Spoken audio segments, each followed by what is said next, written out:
Olá, senhoras, senhores e seres que estão aqui comigo hoje. Como vocês estão? Hoje nós veremos dois relatos vindos do Nordeste. Vocês estão prontos? Então, preparem-se para encarar seus medos e sejam muito bem-vindos ao lado sombrio da realidade.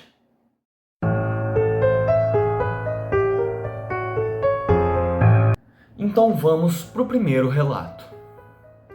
Olá, Vinícius, como você está? Me chamo Ambrósio, mas por essas bandas daqui todo mundo me conhece como seu Ambrósio, ou então para os mais chegados, Ambrósio Quebra-Canga. Nasci e me criei no sertão do Piauí, uma vila esquecida entre as pedras e no mato seco. Já tenho meus 70 e tantos anos, e posso dizer, sem vaidade, que já vi muita coisa nessa vida. Vi a seca castigar, vi jagunço cair de bala em festa de padroeiro, vi gente sumir no mato e nunca mais voltar. Mas nada, eu repito, nada se compara ao que vivi naquele mês maldito de agosto de 1987. Foi quando cruzei o caminho com um encourado. Dizem que ele é o próprio cão vestido de vaqueiro. Um homem coberto da cabeça aos pés por couro grosso, todo enfeitado com medalhas, fivelas e um chapelão que esconde o rosto. Falam que aparece de noite, sozinho, sempre montado num cavalo preto, que não faz som ao pisar no chão. Alguns dizem que é só uma assombração. Outros juram que é um vampiro velho, dos tempos coloniais, condenado a vagar pelo sertão atrás de almas fracas. Eu não sei o que ele é, só sei que existe, porque eu vi. E desde aquele dia, eu não durmo mais em paz. Tudo começou com o sumiço de um bode. Pode parecer besteira, mas aqui no sertão, bicho não some sem motivo. Era um bode de estimação, o Roxinho, que eu criava desde pequeno. Sumiu sem rastro, nenhum sinal de arrombamento, nenhuma pegada e só o silêncio. Depois sumiu o cachorro do vizinho e depois o próprio vizinho.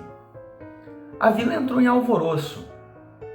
O povo dizia que era lobisomem, outros falavam que era cangaceiro vingativo, alma penada, mas Dona Cleonice, uma beata velha, que morava perto da capelinha, foi quem disse com os olhos arregalados: o encourado voltou.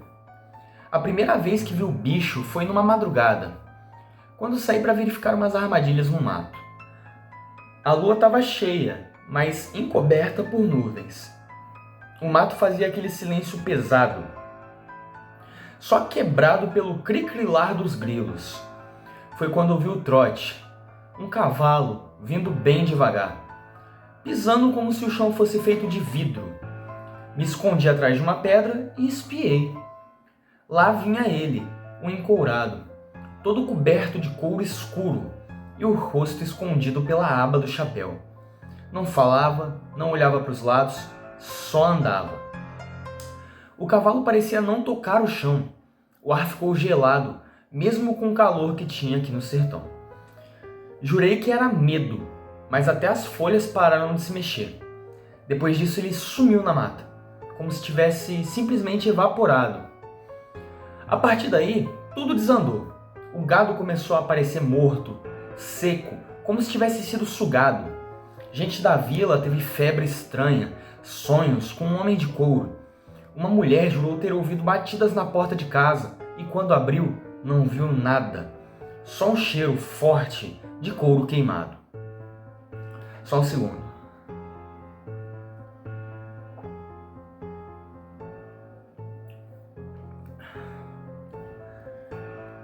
Teve até um menino, o Tiaguinho, que apareceu depois de 3 dias sumidos. Tava mudo, com os olhos arregalados e não falou mais nada desde então. A mãe dele diz que de noite ele chora dormindo e segura firme um pedaço de couro velho que ninguém sabe de onde veio. Um dia, decidi procurar o velho Zuzinha, um rezador antigo que morava no alto da serra, isolado do mundo. Diziam que ele conhecia histórias esquecidas, rezas que nem padre mais sabia. Subi até a casa dele com o coração apertado e, quando cheguei lá, ele já estava me esperando na porta. Disse que sentiu minha chegada no vento. Me levou para dentro sem dizer uma palavra e me ofereceu um chá amargo, feito de erva santa, raiz de jurubeba e não sei mais o que. Quando falei do encourado, ele ficou em silêncio e só depois de um tempo murmurou: ele não caminha em terra, ele anda em maldição. Onde ele pisa, seca. Onde ele olha, morre. E olhou para mim com pena. Você viu ele, e agora ele vai querer você. Zuzinha me deu uma cruz pequena feita de osso e couro. Disse para eu carregar no pescoço e nunca olhar de volta se ouvisse o cavalo. Que o encorado se alimentava do medo, mas também da curiosidade. É que ele chama a alma da gente para se perder no mato, ele disse. Voltei para a vila ainda mais perturbado. Nos dias que seguiram, comecei a perceber que o encorado não só vinha à noite. Tinha vezes que a sombra dele parecia passar no quintal, mesmo com o sol alto. Um cheiro de couro queimado começou a impregnar minha casa, meus lençóis e até minha comida parecia ter gosto de fumaça. Eu tentei ir embora da vila. Cheguei a arrumar minhas coisas e montar no jegue, mas quando cheguei na estrada de saída, o bicho empacou. Não adiantava puxar, bater, nem rezar. O animal não se movia. Voltei para casa derrotado. Na semana seguinte, um amigo, Chico Gago, que também era beberrão que morava pertinho do riacho, apareceu morto, sem uma gota de sangue no corpo. O corpo todo seco, enrugado e com a boca aberta, como se tivesse gritado até o fim. Os urubus nem chegaram perto. A polícia veio, mas não achou nada. Disseram que podia ser ataque de onça ou coisa de ritual, mas ninguém da vila acreditou. Todo mundo sabia, era ele. Uma noite, acordei com um barulho estranho, um couro arrastando no chão. Quando olhei pela fresta da janela, lá estava o cavalo, parado, no meio do terreiro. Estava me encarando, com o encorado bem em cima e imóvel. E de repente, ele levantou o braço e apontou para mim. Não disse nada, só apontou. Eu caí de joelhos e rezei como nunca. Quando abri os olhos, ele já tinha sumido. Desde então, comecei a escrever tudo o que lembrava, cada sonho, cada sensação. Achei que talvez deixar registrado ajudasse a me livrar da presença dele. Mas não adiantou nada, muito pelo contrário. Quanto mais eu escrevo, mais ele aparece. Como se gostasse de ser lembrado, como se precisasse que alguém contasse sua história. Hoje eu vivo isolado. Não casei, não tive filho, não quis mais contato com ninguém. Só fico aqui na beira do mato, ouvindo o vento, mas às vezes o vento para. E eu sei que ele ainda está por perto, esperando. Às vezes ouço passos na varanda. Às vezes o cachorro late pro vazio. Já tentei me desviver uma vez, mas a corda arrebentou.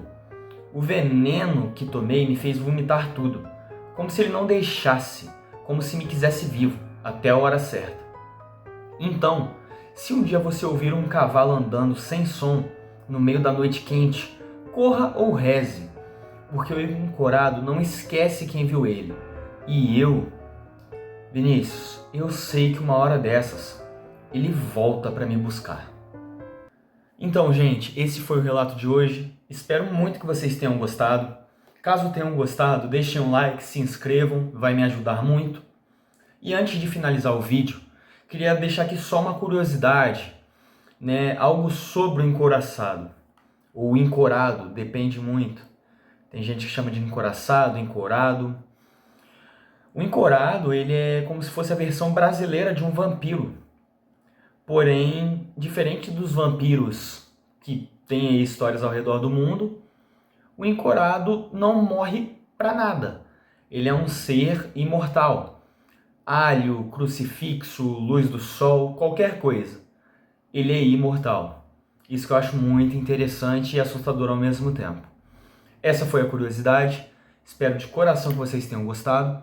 Muito obrigado por assistir e até o próximo relato.